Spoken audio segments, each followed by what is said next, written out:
50 টাকা দামি একটা মাজা দাও তো। ওকে। এক কাজ করো, একটা নয় দুটো আনবে, আমাকে একটা দিবে আর একটা তুমি নিজে খেয়ে নেবে, দুটো টাকায় আমি দিয়ে দেবো, ঠিক আছে? কেন রে, তোর কি লটারি লাগছে? আগো না, আমি রাস্তায় অনেক টাকা গুড়াইছি। আরে আজ আমি সকালে বাজার গেছিলাম, আমার অনেক টাকা হারিয়ে গেছে। হ্যাঁ, তোমার কি মনে হয় আমি তোমার টাকাটা গুড়াইছি? হ্যাঁ, আমার টাকাই তো গুড়াইছু। ঠিক আছে, বলো তো তোমার টাকাটা কোথায় পড়ে গেছিল? প্রাইমারি স্কুলের সামনের রাস্তায় পড়ে গেছিল।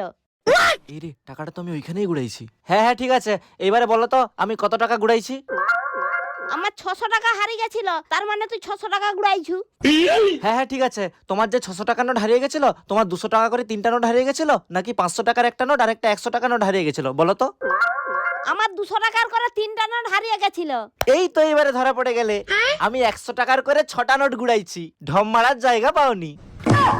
এই রে, প্রথমের দুটো আন্দাজে ঠিকই বলেছি, শালা শেষেরটাই মিস্টেক হয়ে গেল, না হলে ওই 600 টাকাটা আমারই হয়ে যেত।